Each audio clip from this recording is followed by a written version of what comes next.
to introduce to you the chairman of Louisville Assembly Plan. And I must say it's really an honor because these are the people that actually do the work.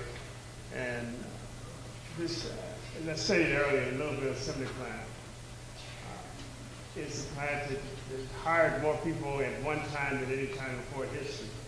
Not only did they hire all these people at one time, they had to do a new launch, a new vehicle, and they did a tremendous job.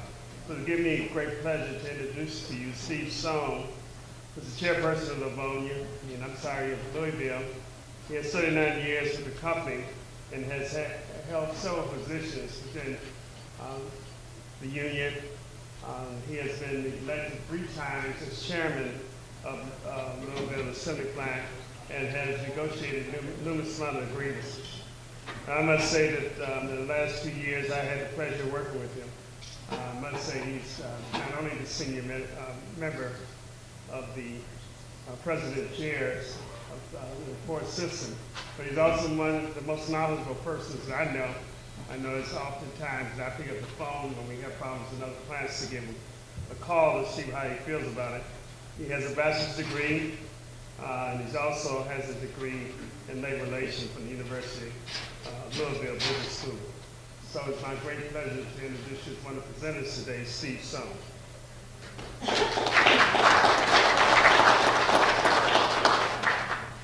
And it's my pleasure to introduce, first of all, the HR manager of Butch, Newhouse. Butch, raise your hand. Butch has been with the company since 1994. He's been president of assignment since 2009. You take a look at Butch and you get an idea. He played fullback at Northwestern University. Graduated from Northwestern, and he's also got a master's degree from Kettering University. Second is John Savona. John is the plant manager, and John has been around at a lot of key plants in Ford Motor Company. He, from 2004 to 2008, served as plant manager in Michigan Truck, and in 2008 to 2011, he was in charge of the Flat Rock plant at Auto Alliance, 2 key plants in the Ford system. Let me put this in perspective. Ford Motor Company invested $600 million in this facility. And this is one of the key vehicles in our entire vehicle lineup. And I was in the meetings when they said we need our very best in Louisville, and that's why John was selected for the position. He's got a bachelor's degree from Eastern Michigan and University of Michigan, and an MBA from Central Michigan. He currently serves on the Juvenile Diabetes Research Board Foundation. He's volunteered for the March of Dimes, Relay for Life, Knights of Columbus, Home for the Innocent, and Boys and Girls Clubs, and many other organizations. So with that, I'll turn it over to the Louisville team, Louisville. Thank you.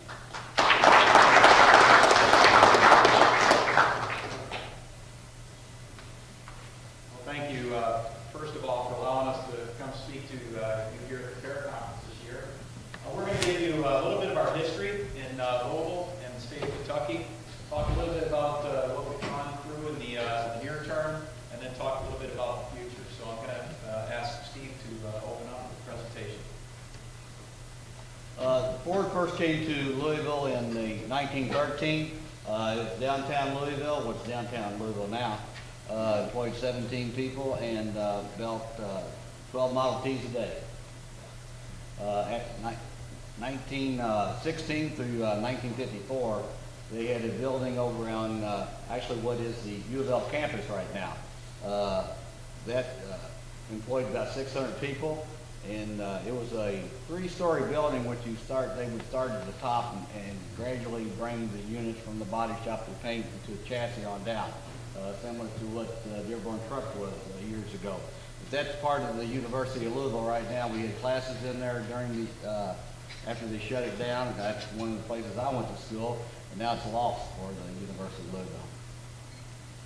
1941 is when we first organized at the for Local 862. That was right after what they mentioned earlier. We got the recognition after the Battle of the Overpass. We moved to our facility where we are now in 1955. Fern Valley is 180 square acres, 2 million square feet. We built various vehicles from the Edsels, Fairlanes, Sunliners, LTD, Ranger, Mountaineers. I've been there lucky longer, about 9 of those vehicles actually got to do. A lot of times we talk about coming back with the F-100, and actually we did build an F-100 in Louisville years ago. We also have another plant on the east side of Louisville, Kentucky Truck Plant. They're also members of Local 862. They employ about 3,800 members out there. Okay. Well, in December of 2010, a company came to me. I was in Michigan running a joint venture for Ford and Mazda, and asked me to take on a project in Louisville. We had just recently made an announcement that we were going to go through a big transformation in that plant. So once I got approval from my boss, my wife, we moved to Kentucky. We didn't give our kids any choice. I had a daughter getting into high school and a son that was going to be going into 7th grade. And we all made the journey to Kentucky together, and we haven't looked back since. Wonderful place to work, great place to live. That's what the plant looked like when we pulled up. As you can see, we really didn't do anything to it since 1955, so we had to do some things to really spruce up the outside as well as everything we were going to do inside. Next slide. We made the announcement, as Marty said, that we were going to invest $600 million into the product and the plant. Very, very significant investment for any assembly plant and for a city and a state to receive that news. It was pretty incredible. Very, very excited community. And at the time, we said that we were going to add 1,800 jobs. We've added around over 3,300 jobs since that announcement, because once we showed the product, we had so much interest and demand for the product that we've since added a third crew. So the number of jobs we've really accelerated. When we first posted that 1,800 number, we went to the state of Kentucky and asked for help in applications and employment. We had over 18,000 people apply for an entry-level job at Ford, which was around $15.78 an hour at the time. So very, very high demand for a job like that at our company, and we were very excited to have the interest. We're now one of the most flexible assembly plants in Ford Motor Company. We build on a C platform, but we have a lot of flexibility to go to a B, other C cars, and then CD, up to 6 vehicles. So we have what we call top hats. We can change the top hat of the vehicle and put it on the same platform and do that very easily. And then we have the flexibility to also build other platforms and tooling that we put in the plant. We're going to show you a little bit about that. Our employment tripled to over 4,500. We're actually over 4,600 now. And then one of the slides that Linda showed, where it showed the state of Kentucky orange, we're definitely red now because we are at that peak employment level. Between our two plants, we're over 8,600. So we're now employing more auto jobs than any state, with the exception of Michigan. So it is very significant. We're operating on a 3-crew operating pattern, which means the plant runs 3 independent crews and we run 7 days a week. During the transformation, we demoed and reinstalled over 3 million square feet of plant in 12 months. Faster than we've ever done it in the history of our company. And what I'm really proud to say is that we did all that with 0 serious injuries. We had hundreds of our own skilled trades working in the plant. We had many of our partner contractors working in the plant. Everyone working together in a very short amount of time did it in a very safe manner, and we were very happy to report our safety record. We removed 38 million pounds of scrap from the plant of stuff that was just obsolete. We did a lot of parking lot improvements, so I'm going to show you a little bit about that environmental project, and Steve and I are going to talk a little bit more about our commitment to our people and the community. This just gives you a view of some of the outdated equipment at LAP. We had pretty dim lighting. We had a lot of congested areas. And when you go into a cell like this in the body shop, for example, you can basically build one product. So if the market shifts, and it shifted very quick when we had the Explorer, the Firestone recall, we really took a hard hit on that particular product. And as a result, we really didn't have the flexibility in Louisville to switch to something else. That's basically what we were building. We were building the Explorer, and we were building the Mountaineer at the time. So we did a lot about that this time. Shortly after I arrived, that's what the plant looks like, and I took a deep breath because I knew in about 7 months, we had to be producing an all-new Escape. And we're going to talk a little bit about partnerships, because one of the first things I did when I got there, of course, met with my operating team, the management leadership. Went down and met with Steve and his team and asked him how we were going to do it. Because if you don't figure out how to do it together, it'll never get done. Next slide. We did a lot of helicopter lifts there, and I'm going to talk a little bit more about this because what we wanted to do is we wanted to make sure we protected ourselves for the future. So in the paint shop, we put what we call a free wet system in place, which I'll talk a little bit more about later. All new flexible equipment in our body shop, and this is really where flexibility starts. I'll go into a little more detail on a later slide, but that part that you see inside that cell right there is a body side, we call it. It's the right side of an Escape, and that particular part is built at the Kentucky truck plant, which has a stamping plant attached about 22 miles from us in Kentucky. We didn't gut the entire plant because there were some things that were updated in the last decade or so. So this is an example of existing equipment that we carried over when we refurbished this particular line. We added a lot of new automation. This in particular was kind of a work in progress when we took this picture. We call these skillets. And this is a big improvement from the time when my dad worked on the assembly line, actually at the plant where I was hired in. 23 years ago, when I came out of the military, my dad was working on a line of wing assembly, and I was finishing up my degree, and I told my dad I wanted to work, and I really wanted to work for Ford. He helped me get my first job as a security guard at that plant.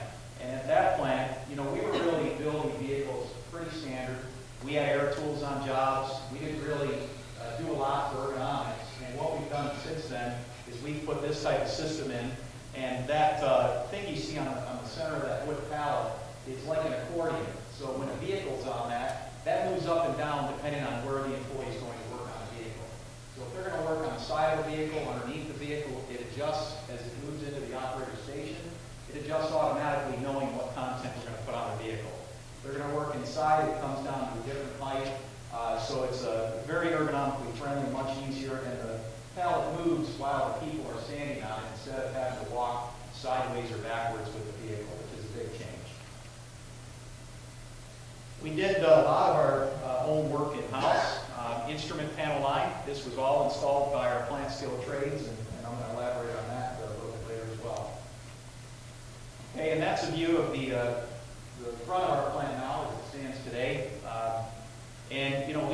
We just did a little bit of work here trying to refurbish the front of the building, and you can see we put a vehicle display so that we can show off our vehicle right there on Bird Valley. We're directly across the street from the Louisville International Airport, so we're really tight on space. We have railroad tracks and a dump behind us, airport across the street, but we did a lot with the room we had, and very proud of where we are today. The workers at the Louisville Assembly Plant has always built some of the highest quality vehicles that Ford's put out. Safety is always key in that plant. The safer we can build a job, the better quality of jobs they can put forward. We've emphasized that, and they are dedicated to making sure that we build a quality vehicle, because we know that in the long run, it makes the customer happier, and it also has a long-term effect on our jobs. But we're also very proud of what we do out in the community. Local 862, the company combined, we have donated over $1 million last year to the Kentucky area. We've gone over some of the things with the ramp projects and juvenile diabetes, March of Dimes. This year we're bringing 275 children into the plant and giving them at least $200 worth of Christmas gifts. We try to do that every year. Kentucky Truck Plant across the town, they try to do the same thing with an orphanage. They kind of adopted that orphanage, and we try to do that. One of the things we did just this last Sunday, between the two plants and the company and the union, we sponsored the whole Veterans Day parade down in the city of Louisville. So that was a great event that we've been able to do and put forth, just help the community, especially the veterans. Okay, interesting facts about LAP. Steve said the word Kentuckiana, and if you're not from Kentucky or near Indiana, found that a bit curious when I first moved there, but we're so close to Indiana, right across the bridge from Indiana. We have about 18% of our workforce population lives in Indiana. So, the news always says Kentuckiana because they service both communities, and you'll hear us say that loud as well. We talked a little bit about our employment levels, but we're currently running on 3 crews, which means we work 7 days a week. We have normal crews that run through the weekend, and then we have a lot of what we call super Saturdays and Sundays right now. So we put extra crews on to meet the customer demand. So we're running 7 days a week, almost 24 hours a day right now to meet the demand. We're located in Jefferson County. We're over 3 million square feet with 3 miles of plant railroad tracks. We have 20 miles of conveyors in the plant. I mentioned earlier we're producing over 1,300 vehicles a day, and we can't meet customer demand right now for the product, so it's a very, very good problem and challenge to have. And we are, in the forecast going forward, we're going to be one of the highest volume plants again next year for Ford and in the foreseeable future. In our body assembly area, we have 678 robots located within our body assembly and 294 programmable lathe locating units.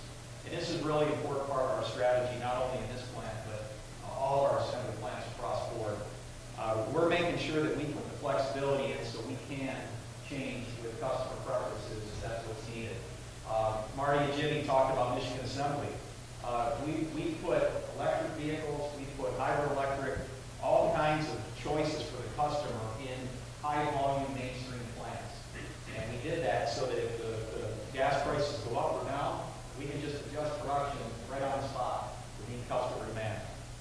In our plant and body shop, we have the ability now, instead of taking out a robot and spending 2 or 3 or 4 weeks completely changing over a line, we do that through computer changes, software changes, with these programmable units, and then we do that with minor adjustments to details on fixtures, and we can switch to another model very, very quickly. Each vehicle's produced with 2,600 parts, and some of the spin-off, when we had all the jobs we did, I've heard a lot of numbers, the governor's quoted, the mayor, and 1 to 9, 1 to 8, 1 to 10, or 10 to 1.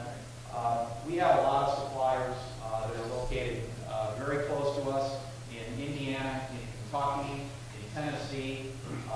We buy over $4 billion, and that's growing, of parts just in the state of Kentucky. That's more parts that we buy from any other state with the exception of Michigan. So we are spending a lot of money very, very close to home. And a lot of our suppliers located brand new facilities very close to us, like our seat plant Magna and a few others that are giving us very big commodities. This is a plant view. We're going to take a new picture here soon, now that we have the facility completed. But that everything you can see there, kind of around those roads, is basically our site. We don't have a stamping facility on site, but we have body paint, final, and MP&L, and we have a dedicated training center area that we're going to show you a little bit more on. Okay, within each department, we do basic painting and spraying in the paint shop. The unique thing we did at Louisville is we implemented a system called pre-wet, where we used to add primer, and then we would go through a process where we bake or send it through an oven, and then we put base coat on, do the same thing, and then we put our clear coat. We have a pre-wet process now where we go all 3 coats at the same time, wet on wet on wet, we call it, and then we bake at the end. This new system, state-of-the-art, gives a much better paint job. It gives us a better shot of not introducing dirt into the paint through the process. And as it says up there, we're going to save up to $1.5 million a year in energy costs by not having to run those ovens. We have an automated sequence center between paint and the final assembly building area that can hold up to 810 units, so that as things change, and so we can select different models, different colors, meet the customer demand, and that's kind of a pre-staging area. And as I said, we have flexible painting in this area as well to be able to build across multiple platforms, across multiple vehicles, making us one of the most highly automated and flexible systems in the company. Our body area is over 1.1 million square feet alone. We have all the flexible state-of-the-art tooling in our body shop, so we've been very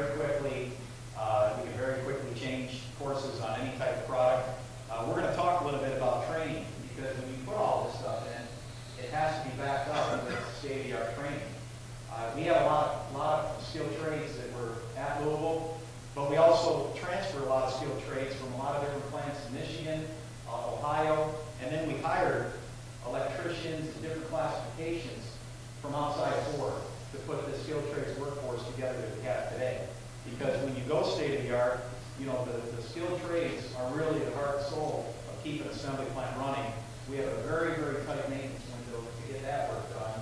And for them to be able to keep that equipment running, we're going to talk to you a little bit about what we did to give them confidence to run the equipment that we have now. That piece of equipment there, that's holding an entire body up. We're basically, that's at a transition point where we go from one conveyor to the next. It picks up the vehicle and it turns it around and sets it on another conveyor. We call that Big Bird. One of our employees named that piece of equipment Big Bird. And if Governor Romney were to make it into office, we weren't going to change the name. We're capable of building over 83 jobs an hour in our body shop. So we're running very fast in that area. FANUC robots are our primary source of automation. And the good thing about that, another strategy change for us, is we went FANUC throughout the plant. We had a lot of different robots in the past. We've had FANUC, ABB, Kawasaki, a lot of different types of robots that a lot of our competitors had. But we had different robots in different departments. So if we were to move an electrician, a pipe fitter, someone that works on these things a lot, from paint to body to final, they were seeing different technology, different robots. So our strategy was to commonize across the plant, and that's what we did. We have a lot of Bosch weld timers, adaptive welding, so we really honed in on how to get a vehicle perfectly welded the first time. Got a lot of data that shows we significantly improved there. And then we do a lot of installs like doors, decks, hoods automatically now. So we have material handlers with vision systems on the end of the robots that pick up a door, for example. It finds the perfect spot, and then once the cameras say it's in that perfect spot, it then secures the door of the vehicle. So it takes out a lot of operator variability. One of the things that one of the members of the media asked the governor when he came through our plant, and we were showing him some of this technology.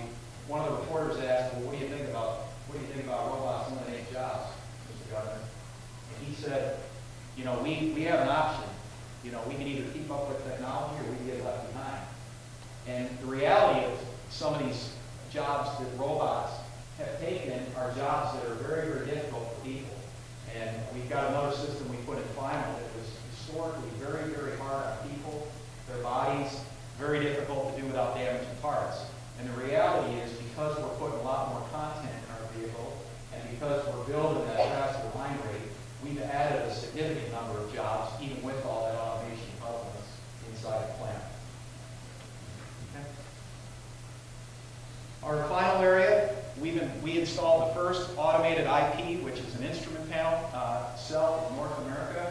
Again, this is one of those jobs that was very, very difficult for an individual to do. Very heavy part, very difficult to pick up and reach into the vehicle and install it, so it's done automatically now. We insourced IP assembly for the all-new Escape. The entire line was installed by our plant skilled trades workforce. So one of the things that really benefited us when we negotiated the contract to have entry-level wages, this business case was made possible by that. Because this type of work was done outside by a parts supplier prior. Now we're doing it right inside our own assembly plant. We added the skilled conveyors, as we talked about. Daily production I already mentioned. And the other thing I forgot to add here is we added a lot of DC tools. So we have electric nut runners now that secure most of our nuts and bolts on the vehicle. And we've kind of migrated to that over many years at Ford. Most of our jobs, 10 years ago, were done with air tools. They're very big. They have a lot of kickback, so they're very hard on a person's body. And then there's no traceability. So if the person doesn't get the bolt or not run down properly, there's nothing that tells us that there's something wrong with the car. Now the majority of our jobs have a DC tool on it. It's an electric tool that collects data, goes right to a box. It knows what torque is supposed to go on that vehicle. It knows how many nuts or bolts we're supposed to secure. And if we don't get all those done properly, the operator gets a light, has a short time to correct it. If they don't get it right, then it writes to a box that tells us there's a defect on that particular vehicle. And then if it goes another station, in most cases it stops the line. So it's really allowed us to control quality better than we ever have before. Our pre-delivery area, when you talk about those 2,600 parts, all coming different people doing something to a vehicle. You have to do a lot of inspection. You have to do a lot of testing to make sure we get it all right.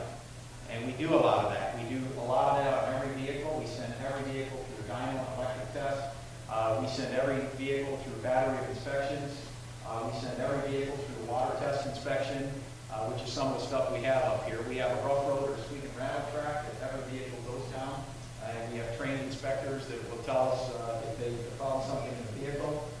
And then at the end of the process, before we ship a vehicle in advance of the status, which basically hands off responsibility to our dealers, we go through what we call code check. It goes through a little house outside that has an arm on it, and it reads the vehicle, and if there's any defect on the vehicle from any of those electric systems that wrote to that particular vehicle, the arm will not go up. It won't allow the driver to get out, and they have to turn the vehicle around and bring it back for repair.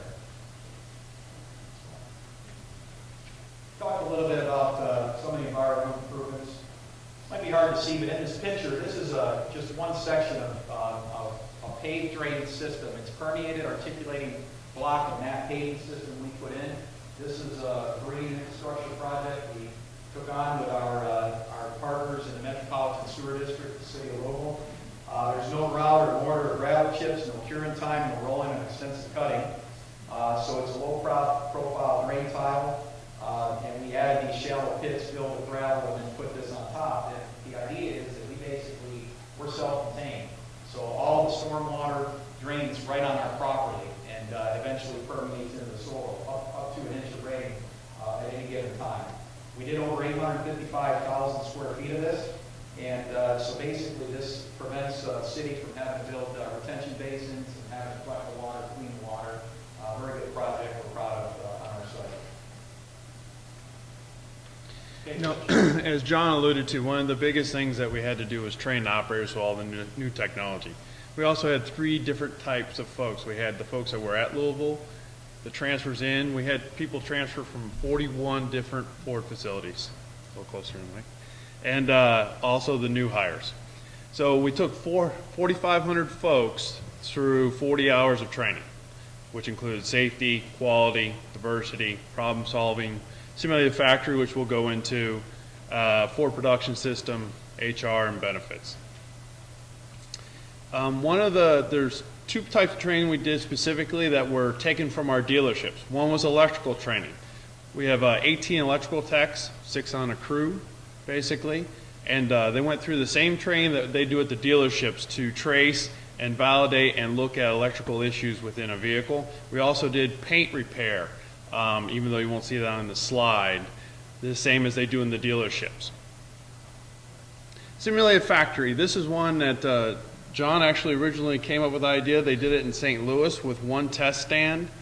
We went to Chicago to review what they did, and they would spend an hour or 2 with those folks. We decided to make it a full day. And one of the biggest things that an operator used to do, if they had 1 day of training or so, they would, next day they'd go to a vehicle. So they're always a little intimidated, you know, if you're trying to do a finished vehicle and you've never done the work before. Now we've put the tools in their hands, let them work with it for a whole day, learn how it works and what it consists of. We're able to do almost 50 folks in there a day. We go over the safe operating procedure for the tools, and also they get used to how fast the assembly line works, because the same cadence in the simulated factory is what they use today on the operations floor. These are just a couple pictures of the simulated factory. I know it doesn't look like a whole lot, but one of the things which on the bottom left, you see that small little car up there? It's a Model T, and it drifts along an assembly line, and it runs between cycles. And the ACE box is that blue box right below it, and there's a green light and a yellow light. When the Model T gets close to coming out of the section, the yellow light comes on. The operator knows that he needs to hurry up to get the job done. I want to expand on that for a minute. Our UAW trainers, when we bring people to see it, because Ford is benchmarking our particular center to replicate across other Ford facilities, and our UAW trainers will tell you that when they first get new employees in there, and they can be an existing Ford employee that maybe works at a stamping plant, never worked at assembly before, decided to transfer to us. or they could be somebody brand new who never touched a power tool. In the past, we've had, we put them on jobs and we're working on customer vehicles for the first time. We wanted to get out of that. We looked at things that are, very, very good competitor near us have done. Toyota, watch how they do it, and they do things like, try to teach dexterity and work on Lego cars and some things like that. And so we wanted to take kind of that concept, but put it in a real life example. And so when they get a tool in their hand, they have so much time, which is about 48 seconds to build one vehicle. And they get that amount of time to finish all their hand start rundowns and take that tool. And when they don't do it in time, that little Model T line stops, the alarm goes off, just like it's going to do when they get on the plant floor. And when they first start doing it, they're very anxious, they're dropping nuts and bolts, and they're very stressed out. And our trainers will tell you by the end of the day, it's amazing. People start to get more comfortable, everything starts to smooth out, so that by the time they get out to the actual assembly line, they've got a little less anxiety than they otherwise would have had by not going through that training. To touch on the skilled trades a little bit, we have 4 internal trainers, and we call them T3s, TT, which is a technical trainer. But these are our own trades that we've taken out to vendors and taught them how to be trainers for all the rest of our trades. We don't have to go out and hire folks. We use our own folks as the trainers, and then if we hire somebody new, they can train them, or if there's a need for future education, they can do that also. This is the amount of hours we spent with our trades folks. And one of the most significant numbers you'll see up there is electrician on the top. But so this was if you were a current electrician working at Ford Motor Company, with all the new technology we brought into the plant, we had to spend almost 4 months training on new technology for electricians. And it has each trade there and what they all go into, but electrician was the big one, of course. Yeah, that's over 15 weeks. You can't see that for electricians up there for our body. That's new technology training. Some of the joint accomplishments we've been able to do during the launch, and we've talked about the best in class training. And one of the things that's important to me, we start every bit of our training over at the local union hall. And they'll spend at least 3 days at the hall going to different classes. We're lucky to have a pretty large hall between the 2 plants. And also all the trainers are UAW trainers. I have 3, as far as the production goes, I have 3 trainers in there with master's degrees in education or safety. So we've been blessed with that. Again, back in the skill center, the skilled trades are actually doing, the actual hourly people are doing the training. So I'm very proud of that. The only, other than that, we have a UAW retiree who helps out with the whole process back there. So we're quite proud of that. We extended the local agreement during this time and went ahead and set up a launch agreement until we finally got through launch. So like I said, we extended it all to make sure that we could run. Also, it helped out once we get into, like I said, we've been in production for a few months now, so we're able to identify some of those problems. So when we do go into the local negotiations, we'll be able to help figure out the best way to deal with some of the problems. We mentioned earlier, no serious injuries during construction, and we're quite proud of that too. We've a lot of our skilled trades came through the UAW Ford apprenticeship program, but we did have probably half of our trades were hired in the mid-90s when we brought in the Explorer, and they all came from construction trades outside. So they were able to actually do a lot of the work, and they're trained and help some of the apprentices who actually never had this kind of training before. So that was an accomplishment too. Like I said, we emphasize safety every morning, and I had my safety reps going around, and sometimes both of them could be as hard on the outside contractors as she was on our people. So they made sure that safety was the first thing we thought about in the morning. During launch, we've set up over 1,000 new base operations, but that's on each shift. So that's our base operations for 3 crews, 3,000 jobs. Ford production system that we've gone out, there's every one of them were jointly appointed. Their hourly workforce, UAW represented, And they are out there trying to set up the processes and all the zones, and our team leaders, they go and train those. And they've been quite successful. I'm quite proud of some of them are brand new into those type of roles, and they've performed quite well. One of the things we mentioned during this whole process is mutual respect. It's just not between Ford and the UAW, but also with the government, because it's been a partnership between all three. State government's always in our building, you know, helping out whenever one of the guys that good friend of ours and our representative in the area is the IBW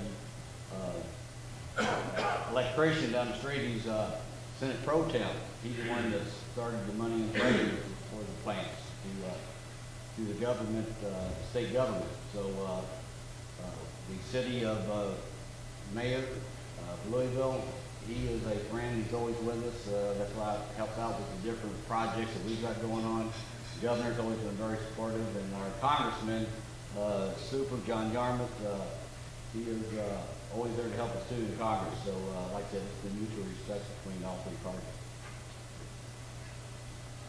And then we're going to brag on ourselves a little bit. It wasn't until we put the presentation together we really realized how much work and how many things have happened to us over the last couple of years, because we really haven't had time to sit back and think about it at all.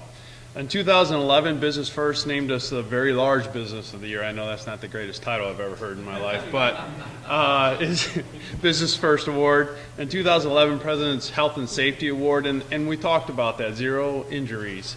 So it was for our performance over that time. Business Facility Deal of the Year, and then ESGR, which is, what's that That's stand the for? employee support for the Guard Reserve.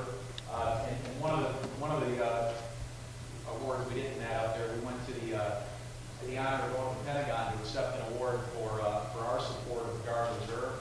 That's the Ford Motor Company. But just in Louisville City alone, we have 500 veterans. And when we went out to hire, our workforce, obviously we were looking for a certain skill set, but we really tried to do more for our, heroes in Kentucky and other states. And that's something that is a real issue in our country. And so we're really proud of what we did. We just had a ceremony in our plant, recognizing all the veterans in the plant. And, a lot of them, these men and women have served in a lot of different conflicts. And it's something that some of them are new to Ford, and they've never had anything like that before. And just hearing the story was quite special to us. So we have been recognized for what we do for our veterans in this country. 2 community award efforts in American Red Cross and March of Dimes. And I know a United Way campaign just finished up for us, and we've did very well there. And then in 2012, the University of Louisville Labor Management Award. Yeah, before we play that video, I just want to elaborate on the last one. When we were putting the plan together, we were getting a lot of requests. People wanted to hear what was going on. They wanted to know more. The media was driving us crazy. Steve and I, we were afraid to answer our phone because once you pick it up, then you have to talk to somebody. We were really, really busy. And, there was a point in time where we really didn't have time to do anything to focus on building the plan, bringing all the people in. But when we took a step back, we realized that people want to know what's going on. We're adding a lot of jobs, we're investing a lot of money, and you know what? It is time that we tell our story at Ford and we tell our story at Louisville. And that's when we started to take some time and do things like that. We went to the University of Louisville and presented what we were doing, and we ended up winning that award as a result. But everything we do, and I can tell you I don't do anything on my own, everything we do, we promote UAW Ford. Because if you don't promote UAW Ford, it's never going to work. And I've seen organizations that will promote the union, I've seen others promote the company, but we always promote together. So Steve and I were at the Veterans Parade. We were the title sponsors of the parade. We were both up there saying a few words before the mayor and Congressman Yarmouth came up. So everything we do together. All the charity events we do, everything, all the government folks that we talk to, the economic development folks that we talk to, and we tell them our story, why we need to continue to partner, as a company and as a union and as a state government. We do all that together. And for me, that's really important. And then I think you asked a question.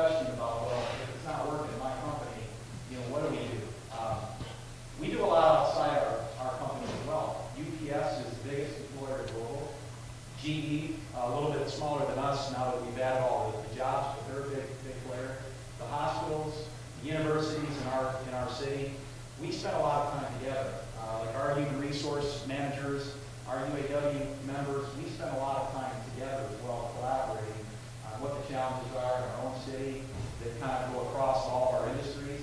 And you'd be amazed at how many things we have in common. And then the other thing that we're really trying to get off the ground right now is we're trying to build a regional center of excellence together. And I think Tom, I'm not sure if Tom was alluding to something like this, but that's really where we want to go. I've done it small scale where we've got our skilled trades guys, we bus in juniors and seniors from high school and start to get our young people interested in advanced manufacturing and things like that because they don't want to go the traditional university route. So we're partnering with a lot of community colleges, but as businesses, we realize, one, we don't have the space to put something on our property like we need to. But if we can partner with the other big companies in our community, we can really do something nice that allows, our particular area, our region of the country to be that center of excellence. So if a new business wants to start up, getting technical folks to go staff your plant or whatever it is going to be no problem. That's really going to be our goal. So we have a short video that U of L actually put together for us for the award that we got. So we're going to show that. There's no escaping it. The Louisville Assembly Plant is on a roll. That's not coming across, is it? Beating down the doors to work here. Here, we're doing something that's extremely big. It doesn't often do a project that's an all-new product, an all-new plant, and all new people at the same time. So the task that we've taken on, and I think the team here has met the challenge, is extremely challenging, big, but it's also very exciting. Oh, there it is.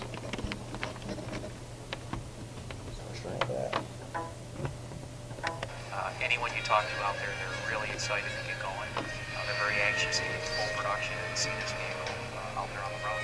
Here we are today with a newly advanced plant, $600 million investment, more jobs. Well, this is a separate speaker, which may help. Okay. But it's not really, this isn't recognizing it. If that sound system works, that's even better. The community, more work coming. It's just amazing what we've got going on right now. When they first announced it, we had something like 17,000 applications that went down. I know that they had a special pickup down at the unemployment office, and they're still calling every day. So, from all around the country. From contention to consensus, it's been an arduous road.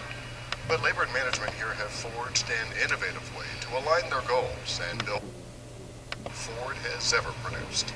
Yes, and I think that starts with the leadership on both sides. When we come in, we're told that we're going to be working with the UAW counterparts. We have weekly meetings with those guys. Yeah, totally. In various different departments. When we make a decision, it is a decision that everybody is involved with. And it starts with the leadership. The leadership, our building chairman, Steve Stone, our plant manager, John Savona, that's the type of tone that they've set. and we do have a lot of people that are so willing. Everyone here is like a family, from the union to the company. We make it work. We know that we can make it work, and making it work makes it harmonious atmosphere. Strike City, the river city in the late 1970s. Louisville was on the national map as a place where management and labor were always at each other's throats. Not anymore. And we do disagree. I always tell everybody I disagree with my wife too, but we've been married 35 years too. But there are disagreements. A lot of times. Is that better? Is that better? There's no escaping it. The Louisville Assembly Plant is on a roll. People are beating down the doors to work here. Here we're doing something that's extremely big. Ford doesn't often do a project that's an all-new product, an all-new plant, and all new people at the same time. So the task that we've taken on, and I think the team here has met the challenge, is extremely challenging, big, but it's also very exciting. Anyone you talk to out there, they're really excited to get going. They're very anxious to get to full production and see this vehicle out there on the road. Here we are today with a newly advanced plant, $600 million investment, more jobs in the community, more work coming. It's just amazing what we've got going on right now. When they first announced it, we had something like 17,000 applications that went down. I know that they had a special pickup down at the unemployment office, and they're still calling every day. So, from all around the contention to consensus, it's been an arduous road. But labor and management here have forged an innovative way to align their goals and build the best vehicle Ford has ever produced. There's no escaping it. The Louisville assembly plant is on a roll.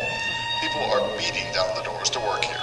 Here, we're doing something that's extremely big. Ford doesn't often do a project that's an all-new product, an all-new plant, and all new people at the same time. So the task that we've taken on, and I think the team here has met the challenge, is extremely challenging, big, but it's also very exciting. Anyone you talk to out there, they're really excited to get going. They're very anxious to get to full production and see this vehicle out there on the road. Here we are today with a newly advanced plant, $600 million investment, more jobs in the community, more work coming. It's just amazing what we've got going on right now. When they first announced it, we had something like 17,000 applications that went down. I know that they had a special pickup down at the unemployment office, and they're still calling every day. So, I mean, from all around the country. From contention to consensus, it's been an arduous road. But labor and management here have forged an innovative way to align their goals and build the best vehicle Ford has ever produced. Yes, and I think that starts with the leadership on both sides. I mean, when we come in, we're told that we're going to be working with the UAW counterparts. We have weekly meetings with those guys in various different departments. When we make a decision, it is a decision that everybody is involved with. And it starts with the leadership. The leadership, you know, our building chairman, Steve Stone, our plant manager, John Savona, that's the type of tone that they've set. and we do have a lot of people that are so willing. Everyone here is like a family. From the union to the company, we make it work. We know that we can make it work, and making it work makes it harmonious atmosphere. Strike City, the river city in the late 1970s. Louisville was on the national map as a place where management and labor were always at each other's throats. Not anymore. And we do disagree. I always tell everybody I disagree with my wife too, but we've been married 35 years too. But there are disagreements. A lot of times when you share the same information, most people come up with similar type ideas. Obviously, we have different goals than what the company has, but there are jointly intertwined. If the company grows, our membership grows. Our membership benefits. The better the quality, the better, more products sell. We win again. And that's the theme that you really have to live by. The safety, quality, I mean, we're all on the same page on that. We have to be on the same page. If we're going to, as employees nationwide, do something to try and turn this company around, especially here in Louisville, Kentucky, doing our part, then we expected the company to do things that would benefit us as a whole. And that's good because both sides have bought in, you know, holistically. They bought into what we're doing here today, and you know, you're starting to see the fruits of the labors come to full effect. The workforce is very, very motivated. You know, I've been here for a very long time. The folks come in, they want to provide the best product they can to the customer, and you know, that's our goal, because if we do that, we ensure jobs for the future. The UAW culture here has been one of a great partnership over many years. It's a very progressive union, one that wants to understand what they can do to help us become more competitive, build high quality, and do it safely. A happy plant has happy workers, labor and management. Workers that are trained in the latest technology. And well-trained workers have less injuries. Safety over the years has improved dramatically. We are hurting people at a rate much, much less than we have in previous years. And year over year, we see a significant improvement, and not just here, but at all of our assembly plants. Last year, throughout all the construction, the demolition, the transformation of the plant, we were one of the safest plants in Ford Motor Company, so we're very proud of that record.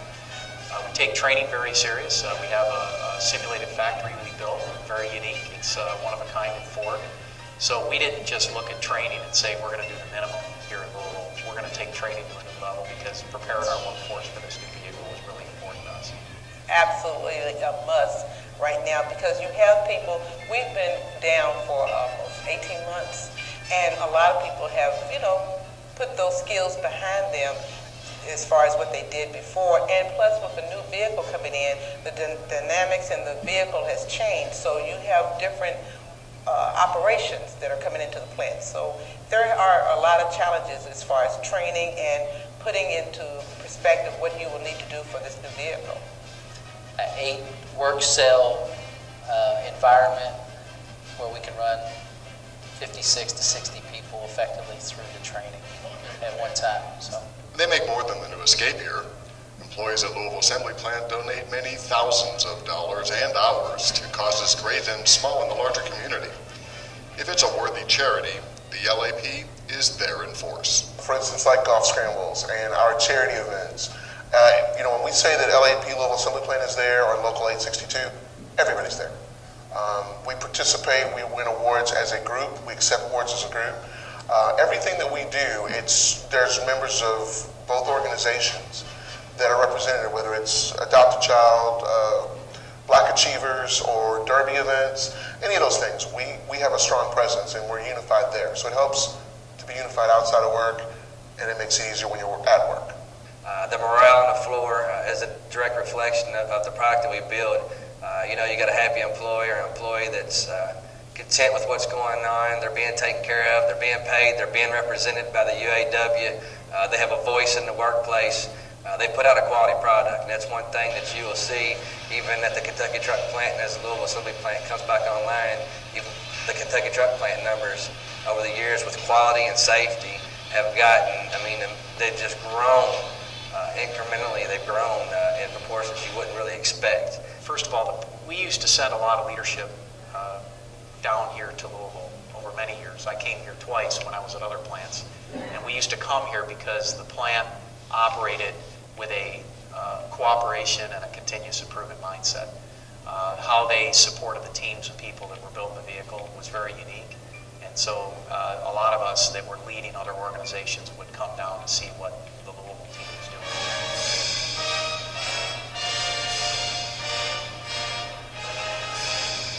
Congratulations Ford Motor Company, Louisville Assembly Plant, and UAW Local 862, winners of the 2012 University of Louisville Labor Management Award.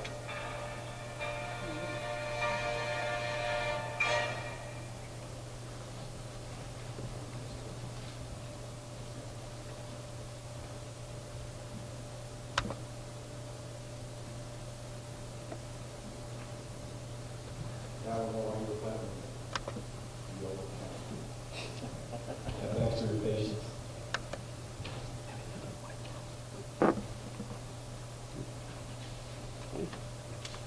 Okay. Now, why did we put all this money into this plant? Well, we had to build something that the customers wanted, something that was going to allow UAW Ford to remain competitive and secure jobs for years to come. So we launched the all-new Escape at our plant. We used to build the old generation Escape in Kansas City, Missouri. That plant, as Marty said, is gone now regionally for the new transit. So this particular vehicle is all new, sleek, modern, athletic, bold, and motive. Next slide.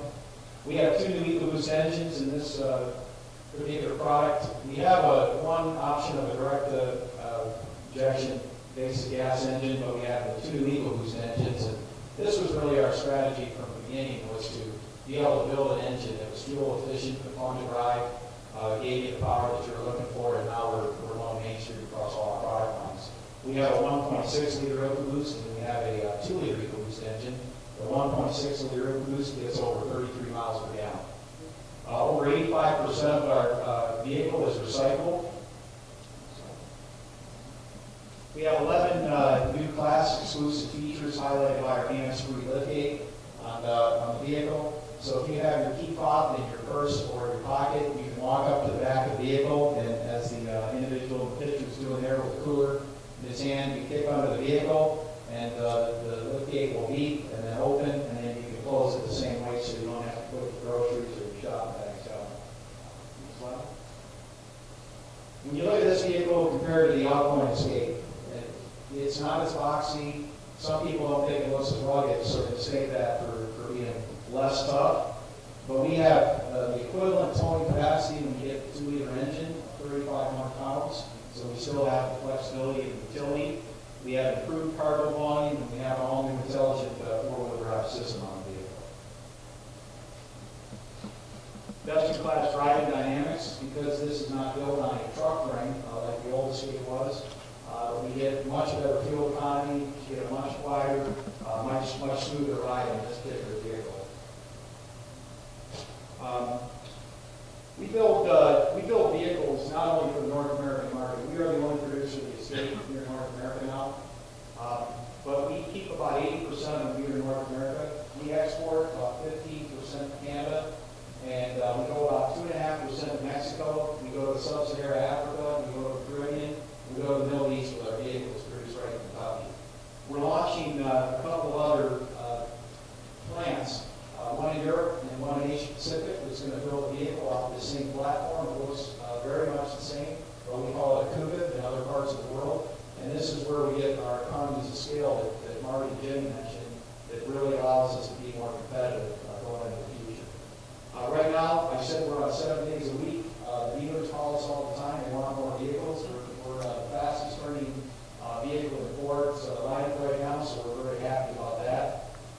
And most recently, we won a Popular Mechanics Award for Car of the Year. That came out yesterday. We're also finalists for the North American International Car and Truck of the Year, so that's very exciting prospect for us as well. Steve mentioned 1913. If you do that, we have our 100-year anniversary coming up next year in the state of Kentucky. We're very excited about that.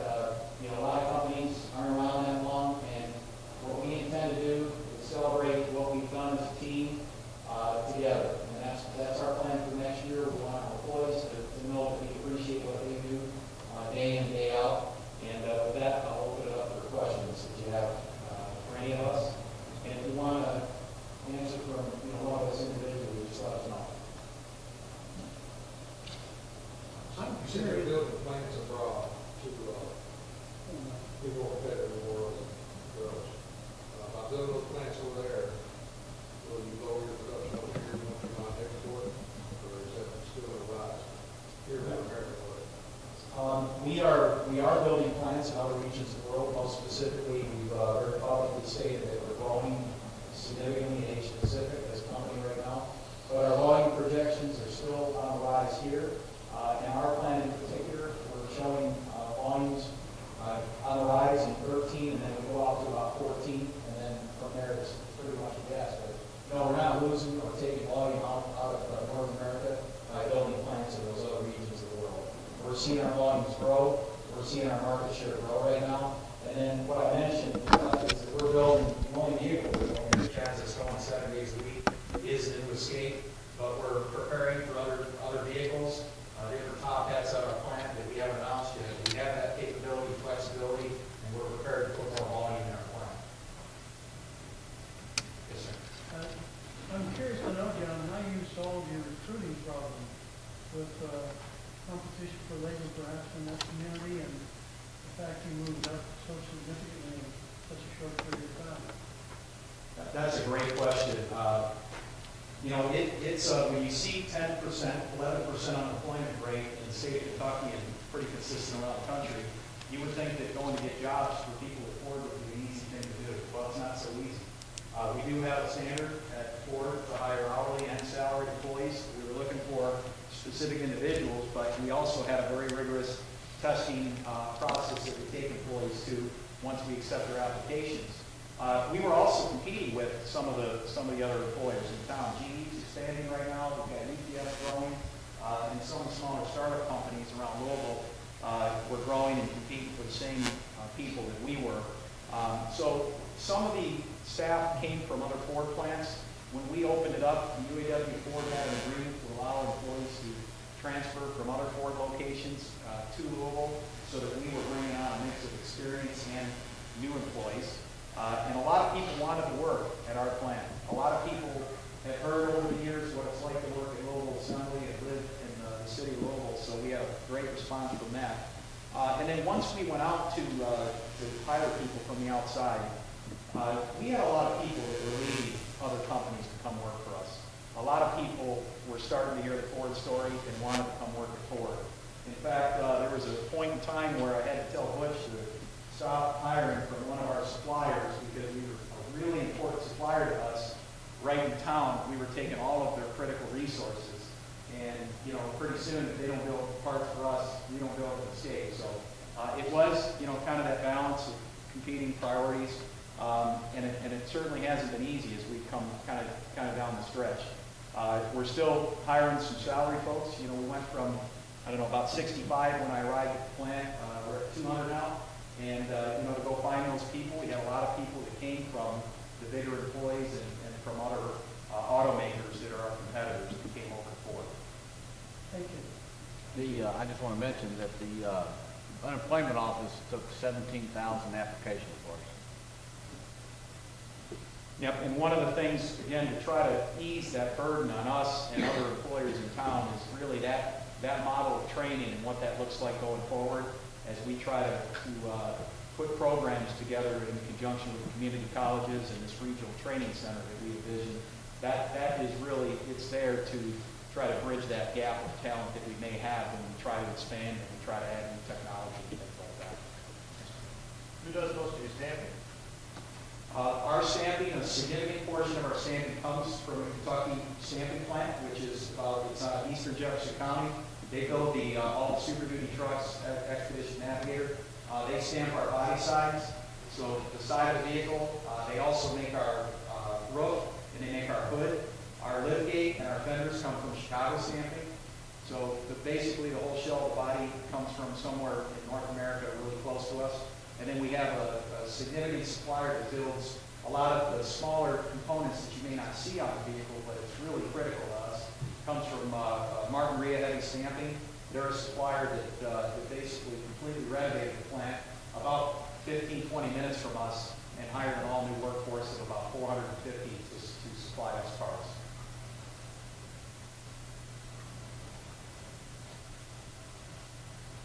Any other questions for us?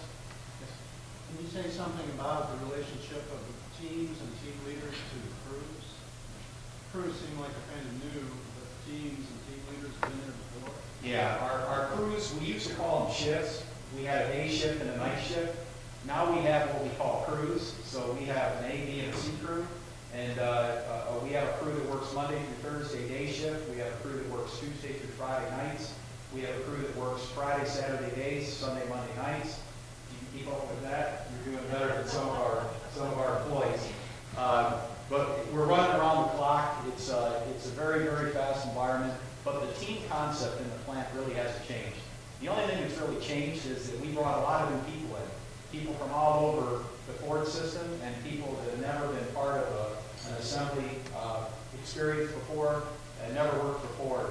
And so what we've been doing across all of our crews 7 days a week is we're working on making sure that everyone, no matter how much seniority they have, how long they've been there, what their experience level is, they understand that the base for us starts with teams. It starts with getting the team what they need to be successful, to build that vehicle safely, day in and day out with the highest level of quality, and then responding to abnormalities, because that's our job. When there's an abnormality on the job, whether it be a bad part, whether it be a bad tool, that's our job. And we want to make sure that they have a system, and we call it an and-on, where they can pull the and-on and say, I need help on something. So that concept is very strong. And like I said in the video, many, many years ago, I came down to Louisville because they were already doing it so well. And we wanted to really replicate what they were doing. And so really the challenge through all that training was to get everyone, understanding that base mindset in our plan. I mean, a lot of the training also was done on the other shifts where a C crew team leader came on A crew or B crew to train also, and they kind of, that's where they built some kind of relationship between each other. They could talk to each other. Any question? Yeah. And I don't know if this works better for you or maybe even back to Linda. When you talk about the parts suppliers, Amanda, you have to control the quality of the parts that you're bringing in. But Linda was talking about the low road and low wage manufacturing. And is there some way that as the purchaser of these parts and contracting with these suppliers that you can help to lift up the wages of those part supply employees? Either, we look at it from, we don't want sweatshop parts. How do do we make sure that those parts suppliers are at least paying Take that one. living wages to those workers? I mean, to the extent that you can. I mean, I don't know, you gotta keep the parts prices low, but you still gotta make sure that they're have a quality work life as well. It's a great question that Steve's going to take. Well, I'll give you mine right after Steve. They mentioned Magna, which started doing our seats. We have already organized them, so we have got a list of every one of our suppliers, the region, and they're in the process of going out. The ones that are not already organized, we are trying to organize them. So that's, and Ford's been cooperative, give us a list of all the suppliers we have. Yeah, and one of the things that you may have to learn sometimes as a company is that the lowest bidder isn't always the best supplier for you. And we've learned that in some cases over the years. And so we have a very tough process that our suppliers have to go through before we award them the business. So it's not always the lowest bidder when they say, I can make your parts, because sometimes people will say we can do it and then they don't end up delivering it for you. Or they bring in employees. If you bring in employees at a wage level that's perceived not competitive for your area, then you're going to have turnover. And when you have turnover, you're going to build bad quality parts, which is what we don't want. And early on when we were building the plant, although it's not really in our scope as an assembly plant leadership team, for example, we went to a lot of our suppliers. We met with the leadership, both the management in the UAW, or if they weren't UAW, whoever was kind of representing people there. We met with a lot of our supplier leadership before we built our first vehicle, and we talked to them about, how they support their teams, what type of training they're giving their people when you start adding all the shifts to support our shifts, and then what our expectations around quality were. So we spent a lot of time in the supply base. And as Marty said, the supply base is really important for us. Without our supply base built in high quality, we can't put the parts together. And right now, a lot of them are struggling to keep up with our high demand. And then, organized, are their wages comparable to what your low end wages are in the plant now? They're comparable. I know Magna is, and they always try it up. I mean, there's a scale that we always try to get to. Benefits. Yeah, benefits and everything. Like I said, the region office, which actually I'm part of, we just moved into a new region. We're actually Kentucky, Tennessee on down over to the ocean. So I'm still in my region here, which is unusual for me really, because we used to be Kentucky, Indiana. But our actual base here is actually up in Nashville. So, like I said, they will go into the different regions, different parts suppliers. And I just turned the list over actually a few weeks ago, and they're already in the process of started going and making sure they checking out who's doing supplying for us. So, yeah, they'll go to the comparable wage, obviously, in the region. Do y'all plan on advertising more that we are for? We're built with American pride, with American union labor. Because Honda Motor Corporation doesn't do business with anybody, and you does not do business with anybody. Yeah, there's a lot of different schools of thought, a lot of inside the plant, outside the plant. What should we say to the American people? How should we advertise? We have employees, and I know all the shirts that we have employees wear shirts and said fill about tax dollars. People ask us, well, why isn't that our advertising? What we really want to focus on, what we're doing as a company. And at the end of the day, we have to offer products and services that people want. And we know we need to do that competitively, and we think that if we do that and we're visible in the community like we are, again, a lot of people, there are people in this country that still feel a certain way about UAW or any union for that matter. And if you can get UAW members and Ford together in the community doing things, I know in our community, that mindset isn't there because they do things with them. They see the support we provide, whether it's time, talent, resources, whatever it is, and so they feel very differently where we are. But it's still, across the country, it's still a challenge. But, that we choose to try to focus on ourselves instead of focusing on, sometimes what we're doing different, even as it relates to our competitors. And even in the community, whenever we outsource work that we can't do, we always use the building trades unions to come in there. So we keep non-union contractors out of our building. So obviously the building trades in Louisville both of them drive toward onto our property. Where do you get those shirts? You might be able to just give me your name